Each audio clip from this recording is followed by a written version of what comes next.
Dear student, आज जो हमारा टॉपिक का वर्णन होने जा रहा है वो है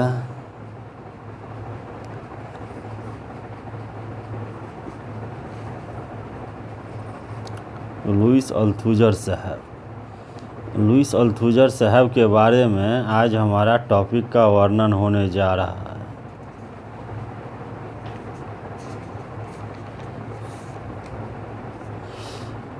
लुईस अल्थुजर साहब का जन्म 1918 और उनकी मृत्यु 1990 में हो गया।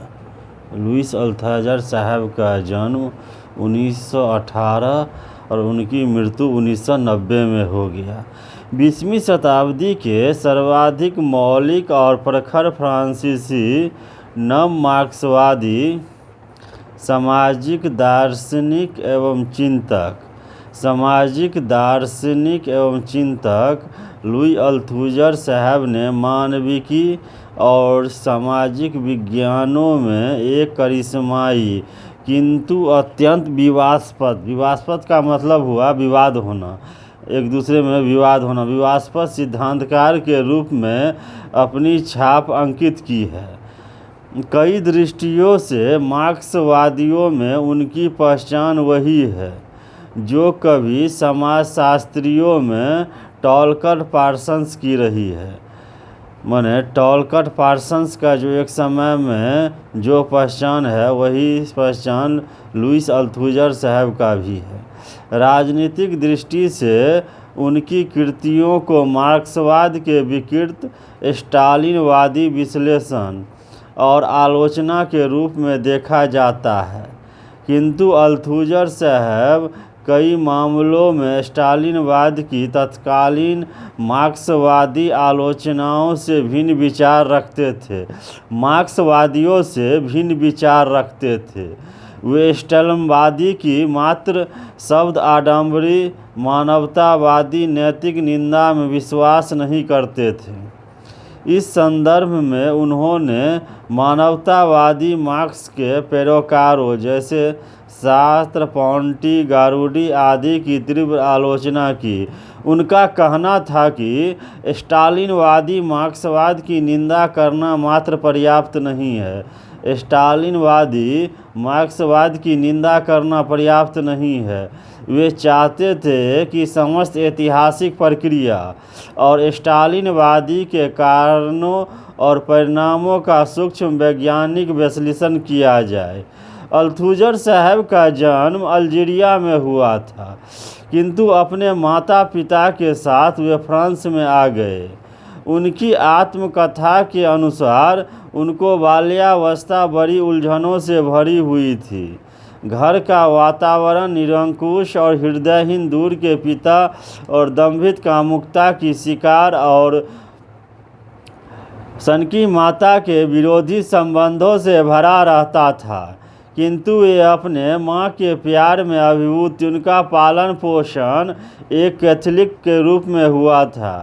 द्वितीय युद्ध की अधिकांश अवधि में उन्हें युद्धबंदी के रूप में जर्मनी की पीड़ा शिविर में रहना पड़ा। युद्ध के बाद सन 1948 में उन्होंने पेरिस के सुप्रसिद्ध संस्थान इकोल नॉर्मल में एक विद्यार्थी एक रूप दाखिल लिया और इसी समय उन्होंने फ्रांसीसी साम्यवादी दल की सदस्यता ग्रहण कर ली। किंतु शुरू से ही दल के संगठन से अल्थुजर का मतभेद रहा।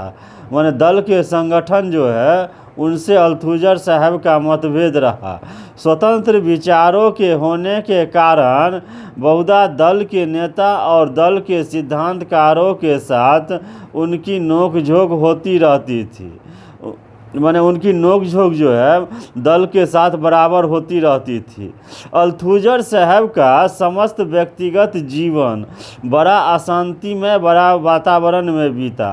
प्रारंभ में माता पिता के बीच मनमुटाव और बाद में पत्नी के साथ भी तनावपूर्ण संबंधों ने उनसे मानसिक अस्थिरता उत्पन्न कर दी, जिसके कारण उनके विचारों में निरंतर बदलाव आता रहा।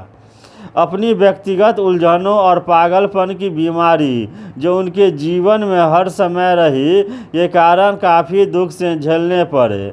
उनकी आत्मकथा बताती है, आत्मकथा का मतलब हुआ आत्मकथा, वो अपनी कथा में बतलाते हैं कि एक लंबे अरसे तक मानसिक रूप में अस्थिर रहे।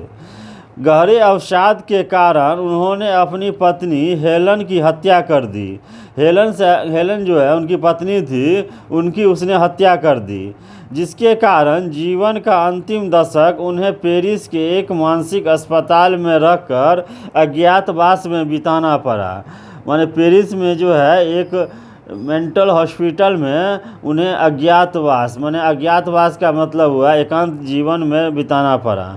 अल्थुजर साहब को एक और नव मार्क्सवादी और दूसरी ओर उन्हें संरचनात्मक मार्क्सवादी विचारक माना जाता है। अल्थुजर साहब को एक और नव मार्क्सवादी और दूसरी ओर उन्हें संरचनात्मक मार्क्सवादी विचारक माना जाता है। एक नव मार्क्सवादी के रूप में उन्होंने रूढ़िवादी मार्क्सवाद की धारणाओं जैसे आर्थिक निर्धारणवाद, इतिहासवाद, मानवतावादी मार्क्स आदि को चुनौती दी और मार्क्सवाद को एक नए ढांचे में ढालने का यत्न किया। वे मार्क्सवाद को एक ऐतिहासिक और सामाजिक विज्ञान के रूप में प्रस्थापित करना चाहते थे। मार्क्स साहब को मानवतावादी दार्शनिकों के विचारों के चंगुल से छुड़ाने और सच्चे मार्क्स की स्थापना के लिए अल्थुजर साहब को हथियारों के रूप में कुछ नए उपवागमों की ज़रूरत थी। मैंने अल्थुजर साहब को अल्थुजर साहब को कुछ नए उपवागों की ज़रूरत थी। इन हथियारों के रूप में अल्थुजर साहब ने 2 उपवागमों का प्रयोग किया। ये उपागम है विज्ञान का ऐतिहासिक दर्शन और संरचनावाद। अपने इन दोनों हथियारों को लेकर वे युद्ध स्थल के लिए निकल पड़े और घमासान करने के इरादों से उन्होंने सन 1960 से 65 के बीच श्रृंखलाबद्ध कई लेख लिखे, जो बाद में फॉर मार्क्स 1966 और रीडिंग कैपिटल 1970 के नाम से 2 पुस्तकों के रूप में प्रकाशित हुए। अल्थुजर साहब की ये दोनों कृतियाँ उनके द्वारा और उनके साथियों द्वारा मार्क्स के साहित्य का पुनर्अध्ययन का प्रतिफल है। इस पुनर्अध्ययन द्वारा एक और उन अवधारणाओं को खोजने का यत्न किया गया जो मार्क्स के इतिहास के विज्ञान के लिए निश्चित व्याख्या प्रस्तुत करती है। तो दूसरी ओर उन्होंने विज्ञान का जो प्रकृति है, जो विज्ञान अपना जो प्रकृति करता है कि दार्शनिक चिंतन को समझने और ज्ञान तथा चिंतन के अन्य रूपों में अंतर बताने का प्रयास किया है। अल्थुजर साहब ने अपने उपरोक्त दोनों ग्रंथों तथा अन्य में for marks, reading capital, Lenin and philosophy, marks की अवधारणाओं, उत्पादन की शक्तियाँ, उत्पादन संबंध, उत्पादन के स्वरूपों के प्रकार, विचारधारा, राज्य, सामाजिक विन्यास आदि को नए ढंग से व्याख्या कर उनकी नई परिभाषाएं गढ़ी और उनका अपने विश्लेषण में यथास्थान प्रयोग किया। मार्क्स की अवधारणाओं को नए रूप में परिभाषित करते समय अल्थुजर साहब ने रूढ़िवादी मार्क्सवादी सिद्धांत की कमजोरियों और असफलताओं को भी उजागर किया, जिनका विवेचन इसी लेख में यथास्थान किया गया। मार्क्स साहब की अवधारणाओं को पुनर्व्याख्या का अल्थुजर साहब का उद्देश्य मानवतावादी का मतलब हुआ मानवतावाद, एक दूसरे में मानव का एक दूसरे में सहयोग करना, उसी को मानवतावादी कहते हैं। दार्शनिक द्वारा की गई मार्क्स की मनगठन व्याख्या से मार्क्स साहब के उबार कर सच्चे मार्क्स की छवि को प्रस्थापित करना था। मार्क्सवाद को वैज्ञानिक आधार पर प्रतिष्ठित करने के लिए एक सामाजिक और ऐतिहासिक विज्ञान के रूप में अल्थुजर साहब ने विज्ञान की भी अपनी ढंग से व्याख्या की है। विज्ञान को भी अपने ढंग से व्याख्या की है। उन्होंने विज्ञान को एक ऐसे सामाजिक मतलब हो गया सोसाइटी, सोशल माने सामाजिक व्यवहार के रूप में माना है, जिसके द्वारा ज्ञान की रचना की जाती है। किंतु साथ ही उन्होंने मार्क्सवादी भौतिकवादी परंपरा के इस विचार पर बल दिया कि विश्व संबंधी ऐतिहासिक और सामाजिक रूप में निर्मित ज्ञान के पूर्व भी स्वतंत्र रूप में वास्तविक संसार विद्यमान रहा है। विचारधारा भी स्वतंत्र रूप में विद्यमान इस यथार्थ को ही संकेत देती है, किंतु विचारधारा का रूप विज्ञान से थोड़ा भिन्न होता है। विचारधारा का रूप जो है विज्ञान से थोड़ा भिन्न होता है। विचारधारा स्वयं व्यक्तिगत कर्ताओं को, अपने आप को तथा उस समाज के साथ उनके संबंधों को जानने का एक तरीका है जिसमें कर्तागण रहते हैं। जानने का यही समय या गलत तरीका मुख्यतः हमारे सामाजिक व्यवहार को निर्देशित करता है। हमारे सामाजिक व्यवहार जो है उसको निर्देशित करता है। अल्थुजर साहब ने किस आधार पर नव मार्क्सवाद का परिवर्तन किया? नव मार्क्सवाद माने कार्ल मार्क्स का जो मार्क्सवाद है उसके विपरीत नव मार्क्सवाद का परिवर्तन किया। दूसरे शब्दों में उनके द्वारा रूढ़िवादी मार्क्सवाद को जो चुनौतियां दी गई है उसके बारे में उनके क्या तर्क हैं? इन प्रश्नों के उत्तर उनके तथा उनके साथियों द्वारा मार्क्स साहब की कृतियों के पुनर्अध्ययन से प्रकट हुए हैं।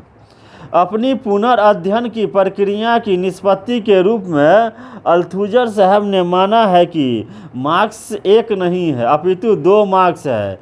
एक तरुण या प्रारंभिक मार्क्स, एक तरुण मतलब हो गया छोटा या प्रारंभिक, तथा दूसरा प्रौढ़ या सच्चा मार्क्स। प्रौढ़ मतलब हो गया बुढ़ा या बुढ़िया या जो कहिए प्रौढ़ या सच्चा मार्क्स।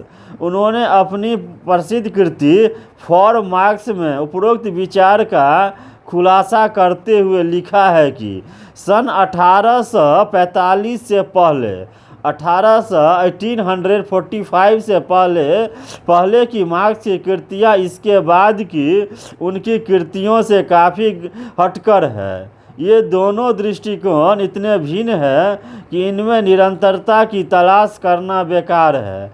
अतः सन 1845 के पहले का मार्क्स तरुण मार्क्स और उसके बाद का मार्क्स प्रौढ़ मार्क्स है। अल्थुजर साहब ने लिखा है कि मार्क्स को समझने के लिए उनके द्वारा लिखे ग्रंथों के शब्दों की तह में जाना आवश्यक है।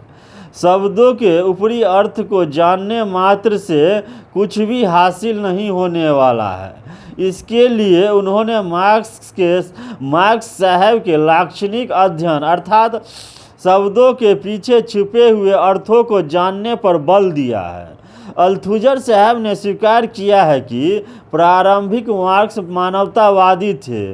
वे निश्चित रूप में फॉरबाकवादी थे। फॉरबाक ने व्यक्ति को विश्व का केंद्र माना है।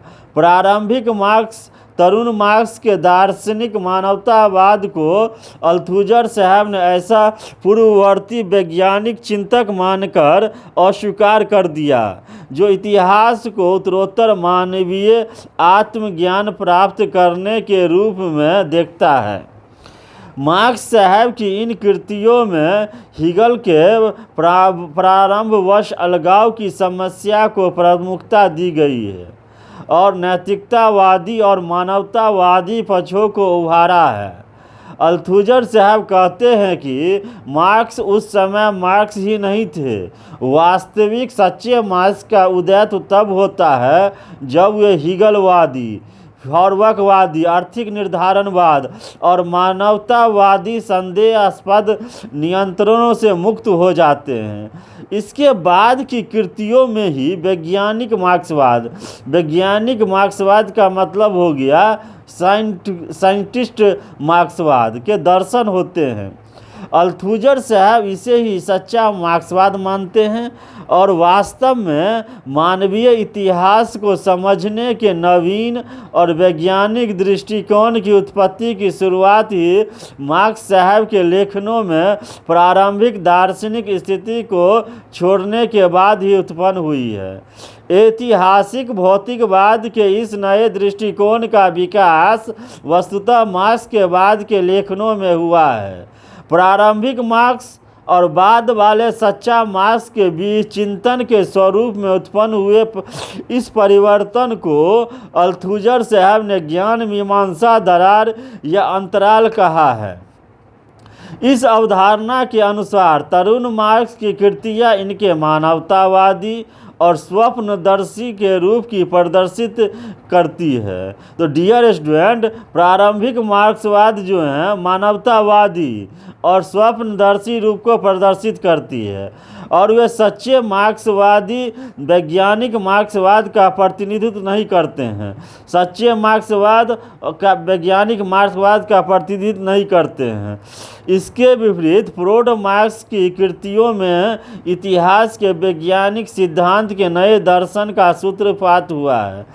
इस नए दर्शन के अनुसार इतिहास के स्वरूप निर्धारण में मनुष्य स्थिति की भूमिका नगण्य है और उत्पादन की शक्तियाँ, उत्पादन के संबंध, उनके अंतर्विरोध में भी ऐतिहासिक परिवर्तन की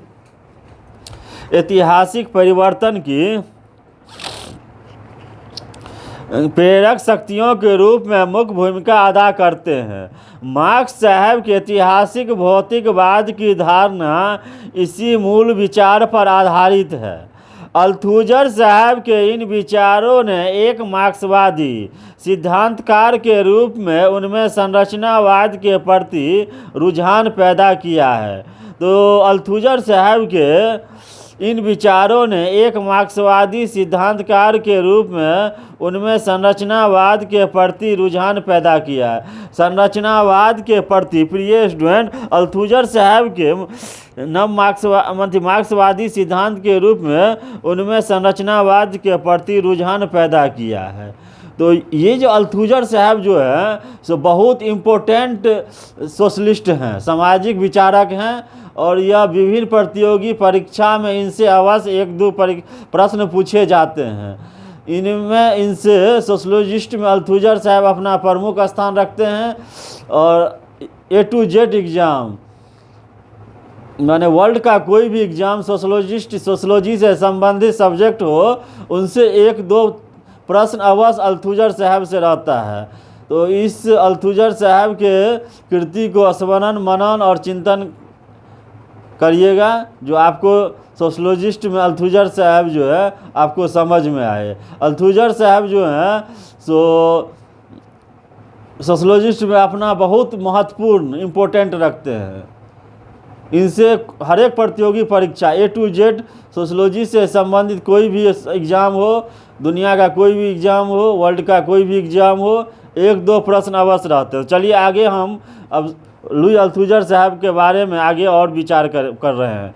जैसा पहले लिखा गया है कि प्रारंभिक मानवतावादी मार्क्स संबंधी भ्रांतियों का निराकरण करने और सच्चे मार्क्स को स्थापित करने के लिए अल्थुजर साहब ने दो हथियारों यथा पहला विज्ञान के ऐतिहासिक दर्शन और दूसरा संरचनावाद का प्रयोग किया है।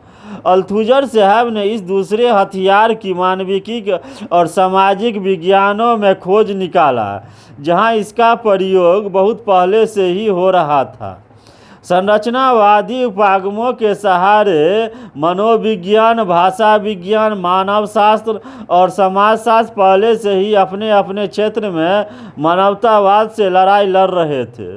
दुर्खाइम साहब का बहुचर्चित यह निर्देश कि सामाजिक तत्वों को वस्तुओं के रूप में देखा जाना चाहिए। सामाजिक तत्वों को वस्तुओं के रूप में देखा जाना चाहिए। और भाषा वैज्ञानिक सौसरे का यह विचार कि भाषा एक सामाजिक तत्व है जिनका अस्तित्व भाषा के प्रयोगकर्ता के अपने व्यक्तिगत उद्देश्यों से स्वतंत्र होता है ने अल्थुजर साहब की अपनी ओर आकर्षित किया है। इन दोनों की गणना संरचनावाद के संस्थापकों में की जाती है। इधर अल्थुजर साहब के समकालीन दिग्गज आधुनिक संरचनावादी मानव शास्त्री लेवी स्ट्रॉस साहब के विचारों ने भी उन्हें संरचनावाद की ओर कदम बढ़ाने में सहारा दिया है। लेवी स्ट्रॉस साहब का जो संरचनावाद है उनसे भी इनको सपोर्ट मिला है, किंतु ऐसा माना जाता है कि उन पर सर्वाधिक प्रभाव जॉक लॉका द्वारा विकसित फ्राइडवादी मनोविश्लेषण की संरचनावादी व्याख्या का पड़ा है। इसी सभी प्रभावों के सम्मिलित प्रभाव ने आखिरकार अल्थुजर साहब को एक संरचनावादी मार्क्सवादी बना दिया है। यद्यपि स्वयं अल्थुजर साहब ने अपने आप को एक संरचनावादी मानने से बार बार इनकार किया है। इसमें कोई संदेह नहीं है कि अल्थुजर साहब ने एक विज्ञान के रूप में मार्क्स साहब के ऐतिहासिक भौतिकवाद की पुनर्रचना करने में संरचनावादी अवधारणाओं का प्रयोग किया है। ऐतिहासिकवाद विरोध के रूप में अल्थुजर सच्चे मार्क्स अर्थात वैज्ञानिक मार्क्सवाद को स्थापित करने के अपने लक्ष्य को पूरा करने के लिए अल्थुजर साहब ने दो प्रमुख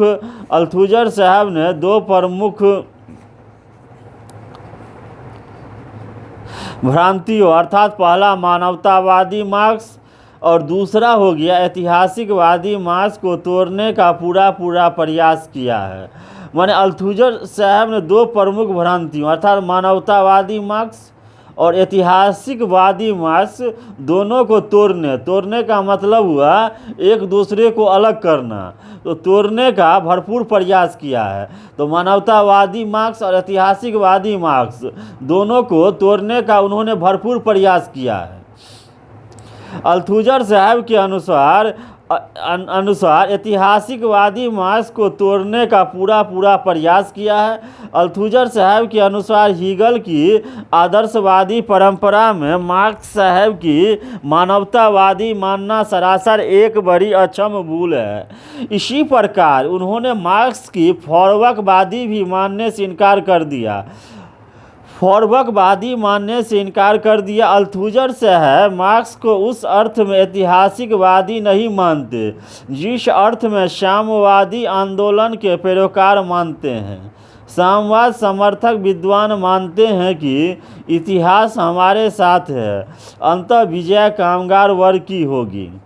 ऐसी सोच रखने वाले यह मानते हैं कि यह ऐतिहासिक प्रक्रिया का एक अंग है। अल्थुजर साहब ने इस सारी सोच का प्रहार करते हुए इसे अमार्क्सवादी अनमार्क्सिस्ट कहा है। वे कहते हैं कि ऐतिहासिक प्रक्रियाएं मुक्त प्रकृति की होती है और ऐतिहासिक परिवर्तन समाज के अनेक अंतर्विरोधों के कारण एक दूसरे के नज़दीक आने और घुलन मिलन का परिणाम होता है।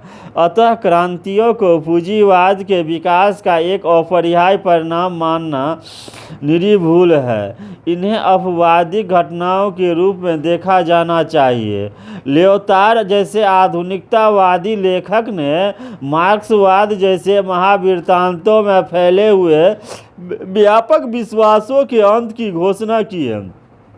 मानवतावाद विरोधी के रूप में अल्थुजर, मानवतावाद विरोध के रूप में अल्थुजर। अब अल्थुजर साहब जो हैं वह मानवतावाद विरोध के रूप में जो किए हैं उन्हीं का वर्णन करेंगे। तो डियर स्टूडेंट, इस पर आप अपना स्मरण कीजिएगा जो मानवतावाद विरोध के रूप में अल्थुजर साहब ने क्या कहा है। तो अल्थुजर साहब की प्रसिद्धि अथवा ख्याति उनकी मानवतावाद विरोध की प्रकृति उक्ति से हुई है। किसी भी अर्थ में सामाजिक दशाओं की अपेक्षा व्यक्ति महत्वपूर्ण होते हैं तथा समाज को एक ऐसी समष्टि के रूप में मानना जो अपेक्षाकृत स्वतंत्र स्तरों सांस्कृतिक, राजनीतिक, विधिक आदि द्वारा निर्मित होती है, जिसकी अभिव्यक्ति के रूप अथवा प्रभावकर्ता का निर्धारण अंततः अर्थव्यवस्था से होता है। इन विचारों का विरोध कर अल्थुजर साहब ने मार्क्सवाद के भीतर और बाहर कई विद्वानों को गहरा आघात पहुंचाया है। अल्थुजर साहब की विचारानुसार ऐसे व्यक्तिगत कर्ता का अब कोई महत्व नहीं है, जो पूर्ण सजगता से ऐसे सामाजिक संबंध बनाता है जो सामाजिक संरचना द्वारा निर्धारित होती है, और उनके स्थान पर प्रत्येक व्यक्ति व्यवस्था का मात्र एक अभिकर्ता बन जाता है। अल्थुजर साहब ने मार्क्सवादी मानवतावाद की भी आलोचना की है। मार्क्सवाद जो है उनकी भी आलोचना की है। मानवतावाद के कई अर्थ और स्वरूप हैं। पहला हो गया नैतिक मानवतावाद, और दूसरा हो गया दार्शनिक मानवतावाद, और तीसरा हो गया स्वेच्छाचारी मानवतावाद। अब नैतिक मानवतावाद क्या होता है, दार्शनिक मानवतावाद क्या होता है, और स्वेच्छाचारी मानवतावाद क्या होता है, तो इन तीनों पर हम विशेष वर्णन करेंगे। तो नैतिक मानवतावाद से तात्पर्य ऐसे मूल्यों के समूह से है जो मानव और गैर मानवीय जीवों, माने मानव और गैर मानवीय जीवों, पारिस्थितिकी केंद्रीय मूल्यों की सेवाओं और उनके कल्याण के प्रति सजग और प्रतिबद्ध होता है, और जो ईश्वर की अपेक्षा जीव जगत को अधिक महत्व देता है। अल्थुजर साहब मानवतावाद के इस अर्थ और स्वरूप के विरोधी नहीं है। वास्तव में स्टालिन की ज्यादतियों, भूलों और अपराधों के प्रति अपनी प्रतिक्रिया प्रकट करते हुए उन्होंने कहा कि इस प्रकार का मानवतावाद एक यथार्थ ऐतिहासिक स्वीकृति है। द्वितीय दार्शनिक मानवतावाद एक ऐसी प्रक्रिया के रूप में इतिहास के दार्शनिक समझ है जो मानव जाति को पूर्ण विकास का परिणाम मानता है, और जो व्यक्ति को केंद्र में रखते हुए स्वयं मनुष्यों को ही ऐसे अधिकर्ता मानता है जो अपना विकास करने में सक्षम होते हैं। दूसरे शब्दों में मानव का आत्मविकास ही इतिहास है। मानव प्रगति के अनेक दार्शनिक स्वरूपों में मानवतावाद के इसी रूप को स्वीकार किया गया है। फॉरवाक और स्वयं तरुण मार्क्स के विचारों में मानवतावाद का यह रूप प्रतिबिंब हुआ। अल्थुजर साहब ने मानवतावाद के इस रूप के प्रति अपना विरोध प्रकट किया, और इसी आधार पर वे मानवतावाद विरोधी बन गए। तृतीय स्वेच्छाचारी मानवतावाद में समाजशास्त्री अथवा ऐतिहासिक व्याख्या में व्यक्तिगत मानव प्राणियों की इच्छाओं, सजग अभिकर्ता को प्राथमिकता दी जाती है। इस प्रकार के मानवतावाद को कभी कभी स्वेच्छावाद, वॉलंटियरिज्म भी कहा जाता है। इस प्रकार के मानवतावादी रूप को शास्त्र के अस्तित्ववादी, मुख्यधारा के अर्थशास्त्री और राजनीतिक विज्ञान और समाजशास्त्र के तार्किक चयन, रेशनल चॉइस के सिद्धांत में प्रस्फुटित होते देखा जा सकता है। अभी हाल में एंथोनी गिडिन्स का जो परावर्तक आधुनिकीकरण के विचार में भी इस प्रकार के मानवतावाद के दर्शन में किए जा सकते हैं। अल्थुजर साहब और उनके साथी संरचनावादियों ने ऐसे विचारों का कड़ा विरोध किया है। ऐसे विचारों का उन्होंने कड़ा विरोध किया। कड़ा विरोध का मतलब हुआ जो उन्होंने उस पर माने डांट फटकार करके उस पर जो है उसका विरोध किया है। आर्थिक निर्धारणवाद के आलोचक के रूप में अल्थुजर अब जो है आर्थिक निर्धारणवाद, इकोनॉमी जो है उनके आधार पर जो है अल्थुजर साहब क्या कहते हैं उनका वर्णन करेंगे। तो अपनी पुस्तक रीडिंग कैपिटल में अल्थुजर साहब और उनके साथियों ने मार्क्स के इतिहास और समाज के बाद के दृष्टिकोण, फ्रोड मार्क्स के संदर्भ में मार्क्स की मुख्य अवधारणाओं को समाज के बाद के दृष्टिकोण, फ्रोड मार्क्स के संदर्भ में मार्क्स की मुख्य अवधारणाओं की शल्य चिकित्सा की है।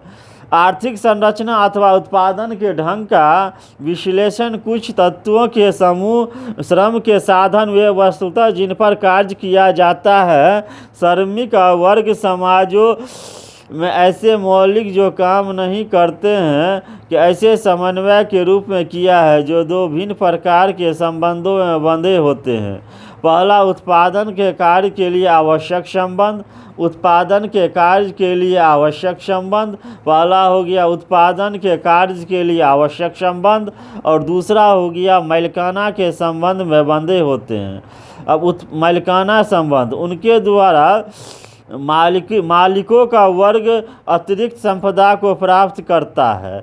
इन संबंधों के विश्लेषण में अल्थुजरवादियों ने बहुत कुछ नई बात कही करती है जो रूढ़िवादी मार्क्सवादियों ने कही है।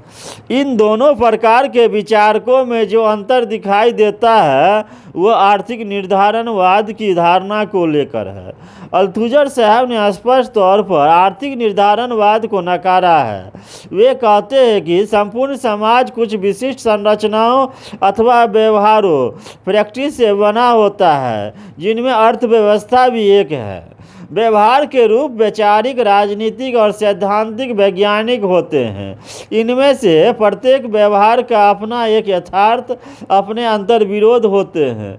जैसे विद्यार्थियों और विश्वविद्यालय प्रशासन के बीच संघर्ष या महिलावादी आंदोलन के रूप में वैचारिक संघर्ष, ये सभी अपने अपने ढंग से सामाजिक प्रक्रियाओं के बहाव को बनाए रखने में अपना योगदान करते हैं। अतः अल्थुजर साहब ने समाज की रचना और संचालन में आर्थिक प्रक्रिया अर्थव्यवस्था को रूढ़िवादी मार्क्सवादियों की भांति एकमात्र या सर्वोपरि प्रक्रिया न मानकर अन्य प्रक्रियाओं के साथ एक प्रक्रिया माना है। किंतु उन्होंने मार्क्स साहब की इस विचार से असहमति प्रकट की है कि आर्थिक संरचना कुछ अंशों से मूलभूत होते हैं, इनकी महत्ता अन्य प्रक्रियाओं से थोड़ी अधिक होती है। अल्थुजर साहब के अनुसार मार्क्स का सबसे बड़ा योगदान इतिहास में सर्वप्रथम उनकी उत्पादन के ढंग और विशेष रूप में पूंजीवादी उत्पादन के ढंग, अतिरिक्त मूल्य, विनिमय मूल्य और पन कम्युनिटी की धारणाओं से जुड़ी अवधारणाएं हैं। इतिहास के विज्ञान की खोज उनकी दूसरी प्रमुख अवधारणा है। इतिहास के विज्ञान से तात्पर्य ऐतिहासिक भौतिकवाद के साथ साथ द्वंद्वात्मक भौतिकवाद से है। ऐतिहासिकतावाद इसके विपरीत यह भुला देता है कि मार्क्सवाद एक दर्शन भी है, और मानवतावाद यह भुला देता है कि मार्क्स ने एक नए विज्ञान को जन्म दिया है जिसे हम इतिहास या विज्ञान कहते हैं। इसे उत्पादन के ढंग के इतिहास के रूप में समझा जाना चाहिए। अतः मार्क्स की दृष्टि में समाज जैसी कोई चीज़ नहीं है। अतः ये उत्पादन के विभिन्न ढंग ही है जो इतिहास में अद्भुत होते रहते हैं और जो संरचित सामाजिक समष्टि की अपेक्षा के विभिन्न स्वतंत्र स्तरों में हमेशा विद्यमान रहते हैं। अल्थुजर साहब के उपरोक्त समस्त विचारों को मति संक्षेप में निम्न बिंदुओं में प्रस्तुत कर सकते हैं। हम निम्न बिंदुओं में अल्थुजर साहब परंपरागत मार्क्सवाद के आधार वेश और अधिसंरचना सुपर स्ट्रक्चर विषय संबंधी अपनी आलोचना के लिए सर्वाधिक जाने जाते हैं। उन्होंने कहा कि आधार अर्थात आर्थिक उत्पादन प्रणाली द्वारा अधिसंरचना अर्थात राजनीति, कानून, नैतिक आदर्श, विचार, धर्म आदि का निर्धारण नहीं होता जैसा कि मार्क्स ने माना है। मार्क्स के अनुसार जब आधार में मौलिक परिवर्तन होता है तब अधिसंरचना में ही बदलाव आ जाता है।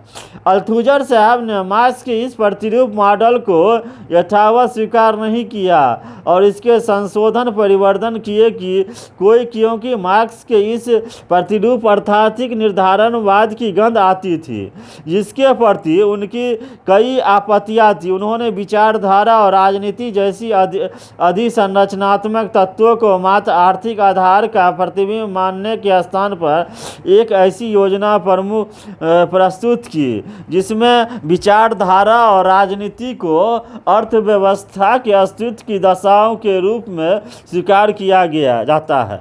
अल्थुजर साहब ने आंशिक रूप में उत्पादन के ढंग की अवधारणा में भी रुचि प्रकट की है क्योंकि इस अर्थव्यवस्था, विचारधारा, राजनीति के जटिल संबंधों को अभिव्यक्ति मानते हैं। अल्थुजर साहब ने मार्क्स और एंगल्स की पुस्तकों के उदाहरणों के साथ साथ समकालीन प्रतिष्ठित संरचनावादियों के विचारों का सहारा लेते हुए कहा, समाज आर्थिक, वैचारिक और राजनीतिक विचार व्यवहारों का एक व्यवस्थित सम्मिश्रण है जिन्हें एक दूसरे के स्थान पर प्रयोग में नहीं लाया जा सकता, और संपूर्ण की स्वतंत्र स्वरूप रचना में प्रत्येक का अपना एक विशिष्ट महत्व है। मार्क्सवाद के सैद्धांतिक ढांचे के संदर्भ में मार्क्सवादी के सैद्धांतिक ढांचे के संदर्भ में इसका अर्थ यह है कि आधार और अधिसंरचना के तत्व आपस में व्यवस्थित रूप से जुड़े हुए हैं। इनमें किसी एक तत्व अर्थात आधार को संपूर्ण परिवर्तन का मूल कारण मानना बुद्धिसंगत नहीं। अतः अल्थुजर साहब के अनुसार सामाजिक परिवर्तन का कोई एक कारण नहीं है जैसा कि मार्क्स मानते हैं, अपितु अनेक कारण हो सकते हैं। इनमें अनेक कारण हो सकते हैं। तो अल्थुजर साहब जो है सो सोशलॉजिस्ट में बहुत अपना प्रमुख स्थान रखते हैं, और दुनिया या वर्ल्ड का कोई भी एग्जाम हो सोशलॉजी से संबंध एक दो प्रश्न अवश्य सोशलॉजिस्ट में से लुई अल्थुजर साहब से अवश्य पूछा जाता है। तो A to J एग्ज़ाम के लिए इम्पोर्टेंट है। तो ये मेरा लेक्चर यूट्यूब पर है, और यूट्यूब पर मैं अभी जो है अल्थुजर साहब का लेक्चर दे रहा हूँ, और मेरा एप्लीकेशन हो गया सोशलॉजी हुई ध्रुव IS वाला। उस एप्लीकेशन पर आप डाउनलोड करके मेरा क्लास ले सकते हैं। अभी छूट भी चल रहा है दिवाली छठ के ऑफ़र पर छूट है, उस छूट का आप लाभ ले सकते हैं। अभी यूट्यूब पर क्लास हो रहा है, यूट्यूब पर क्लास अभी अल्थुजर साहब का हो रहा है, और एप्लीकेशन पर आप अपना डाउनलोड करके अभी विशेष छूट है, उस छूट का आप लाभ ले सकते हैं। अब आगे हम वर्णन कर रहे हैं। अल्थुजर साहब ने विचारधारा की प्रकृति को भी पुनर्भाषित करने का यत्न किया है। उन्होंने कहा कि विचारधारा को एक मिथ्या धारणा, जैसे कि प्रारंभिक विश्लेषण में माना गया है कि अपेक्षा एक वास्तविक सामाजिक संबंध या व्यवहार माना जाना चाहिए। वे कहते हैं कि विचारधारा मिथक नहीं है जैसा मार्क्स ने माना है, यह एक यथार्थता है। अल्थुजर साहब का सर्वाधिक विशेष योगदान उनकी वैचारिक राज उपकरण की अवधारणा है, जो संभवतः उन्होंने एक ग्रामसी से ली है। अल्थुजर साहब के अनुसार पूंजीवादी समाजों का अधिक समय तक चलने के लिए आवश्यक है कि उत्पादन के ढंगों का पुनर्निर्माण किया, और यह आवश्यकता वैचारिक राज उपकरण जैसे मीडिया और शिक्षा की संस्थाओं द्वारा पूरी की जाती है। तो ये पूरी की जाती है। अल्थुजर साहब ने मार्क्स के ऐतिहासिकवाद को न केवल गलत माना अपितु इसकी कड़ी आलोचना भी की है। इतिहास के बारे में धारणा कि इसका विकास एक रेखा में एक स्तर से दूसरे स्तर में कार्मिक रूप से होता रहता है। पारंपरिक मार्क्सवादी इसी धारणा का अनुसरण करते हुए मानते हैं कि मानव जाति धीरे धीरे कई स्तरों से गुजरती हुई मानवतावादी स्तर पहुँचेगी। अल्थुजर साहब ने इसे एक ऐतिहासिक विचारना मानने से अस्वीकार किया है, और उन्हें इतिहास संबंधी ऐतिहासिक विरोधी दृष्टिकोण को उजागर किया, जो उनके अनुसार मार्क्स के बाद के लेखनों में मौजूद है। तो मार्क्स साहब का जो लेखन है उनका अल्थुजर साहब ने विरोध किया है। तो अल्थुजर साहब बहुत इम्पोर्टेंट सोशलॉजिस्ट है।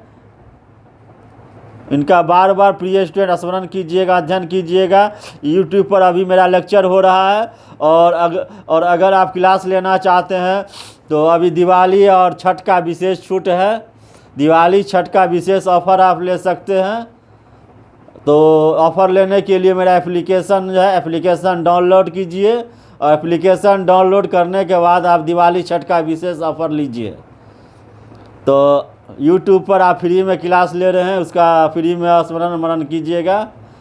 और एप्लीकेशन पर आपको हर एक एग्ज़ाम का सोशलॉजी से संबंधित हर एक एग्ज़ाम का आप जो पूछा जाता है A to J एग्ज़ाम का आप पूरी क्लास लीजिएगा।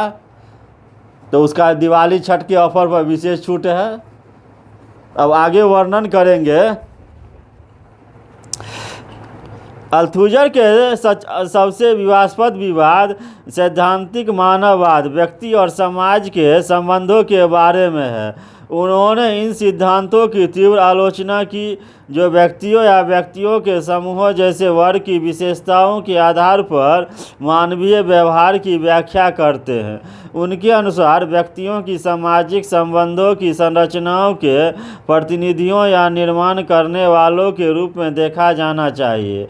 मार्क्स का इतिहास के प्रति अपनाया गया यह दृष्टिकोण कि इतिहास मानव के आत्म विकास का एक प्रक्रिया है, अस्वीकार करने योग्य है। सामाजिक जीवन के आधार या सोच के रूप में उनके स्वायत्तपूर्ण व्यक्तिगत एजेंसी के विचार को भी स्वीकार नहीं किया जा सकता। अल्थुजर साहब को व्यक्तिगत स्वायत्तता की ऊपरी तौर पर नकारने की स्थिति ने मार्क्सवादी और गैर मार्क्सवादी दोनों प्रकार के सामाजिक विचारों की तीव्र प्रतिक्रिया उत्पन्न कर दी है, तीव्र प्रतिक्रिया उत्पन्न की है। अल्थुजर साहब की दृष्टि में बड़े स्तर पर होने वाले ऐतिहासिक बदलाव हमेशा आकस्मिक होते हैं और हमेशा किसी सामाजिक प्रणाली को प्रभावित करने वाले अनेकानेक विरोधों के अति निर्धारण या सघन की प्रक्रिया का अपवादिक परिणाम होते हैं। अतः इस धार्मिक धारणा अर्थात इतिहास का रुख हमारी ओर है कि उक्ति का मार्क्सवादी इतिहास की व्याख्या में कोई स्थान नहीं होना चाहिए। मार्क्स को नए रूप में प्रस्तुत करने की अल्थुजर की योजना का क्या हश्र हुआ, उनकी इस योजना की आज क्या स्थिति है, इन प्रश्न के उत्तर देना इतना सरल नहीं है जितना समानता समझ लिया जाता है। अल्थुजर साहब की तीव्र आलोचक भी है, साथ ही उनके निष्ठावान पैरोकार भी है, किंतु इनमें संदेह नहीं है कि अल्थुजरवाद की आज वह स्थिति नहीं है जो सन 1960 और 70 के दशक के बीच थी। एक मार्क्सवादी के रूप में उनकी लोकप्रियता में तब कमी आ गई जब 1970 के दशक के उत्तरार्ध में मार्क्सवादी सिद्धांत का पतन शुरू हो गया। अल्थुजरवादी सामाजिक सिद्धांत जिसे उन्होंने विकसित किया था वह भी उद्योगवाद से प्रेरित 19वीं सदी की विश्व दृष्टि को हिलाने में कमज़ोर साबित हुआ। उनकी पारंपरिक समाजशास्त्र के क्षेत्र में भी काफ़ी आलोचना हुई, जिसके कारण समाजशास्त्र में उनकी प्रतिष्ठा को आँच आई है। साथ ही समाजशास्त्र में उनके प्रभाव में भी कमी आई। उनकी आलोचना के कई आधार रहे हैं, जिनमें प्रमुख मुद्दे सार्थक और विपरीत साक्ष्यों के प्रति उनका घोर उपेक्षा भाव, उनकी कट्टरवादिता एवं मतान्तर तथा मूल मार्क्सवादी सिद्धांत से विचलन, विशेष रूप में अर्थव्यवस्था को सर्वोपरि के विचार को उनके द्वारा अस्वीकार किया जाना आदि रहे हैं। अल्थुजर साहब की इन आलोचना के उपरांत भी उनके विचारों ने साहित्य, राजनीतिक, समाजशास्त्र, मानवशास्त्र, नारीवादी, सामाजिक सिद्धांत, ज्ञान मीमांसा, विकास का समाजशास्त्र, सांस्कृतिक अध्ययन और यहाँ तक कि फिल्म आलोचना जैसे ज्ञान के कई विविध क्षेत्रों का प्रभावित किया है। लगभग 2 दशक तक मानविकी और सामाजिक विज्ञानों के क्षेत्र में अल्थुजरवादी मार्क्सवाद ने अध्ययन और शोध के कई क्षेत्रों की प्रवृत्ति किया है। अल्थुजर साहब ने अपने संरचनावाद में उत्तर संरचनावाद के कुछ मुद्दों का पूर्वाभास कर उन्हें भी सम्मिलित किया है, जिनका प्रभाव उनके 2 प्रतिभावान विद्यार्थियों देरिदा और फूको के विचारों में परिवर्तित हुआ देख सकते हैं। वैचारिक का सांस्कृतिक प्रक्रियाओं को सापेक्षिक स्वतंत्र अल्थुजर द्वारा बल दिए जाने के कारण एक और संस्कृति के अध्ययन के उपागम द्वारा खुले तो दूसरी आर्थिक निर्धारणबाजी आधार पर किए जाने वाले पूर्ववर्ती मार्क्सवादी शोध का मार्ग बाधित हुआ है। सोवियत समाज का पतन, पूर्वी एशियाई देशों का पूंजीवाद में बदलाव तथा पश्चिमी साम्यवादी दलों में व्यापक टूटन एवं विघटन को पूंजीवाद और उदारवादी लोकतंत्र की निर्णायक अंतिम विजय के रूप में देखा जा सकता है। अल्थुजर साहब को इन सभी बातों का पूर्वाभास था। सन 1967 के उपरांत आत्मोलोचना संबंधी उनका ढेर सारा साहित्य सामने आया, जिस पर तत्कालीन उग्रवादी विद्यार्थी आंदोलन की छाप देखी जा सकती है। इससे प्रतीत होता है कि इन घटनाओं के बाद अल्थुजर साहब विज्ञान की प्रकृति संबंधी अपने पूर्ववर्ती सिद्धांत के प्रति प्रदर्शित कठोर प्रतिबद्धता से पीछे हटने लगे और दर्शन शास्त्र को विज्ञान और राजनीति के बीच मध्यस्थता करने वाला मानने लगे थे। अल्थुजर साहब के विचारों के प्रति मार्क्सवादियों का पूर्णतः मोहभंग नहीं हुआ।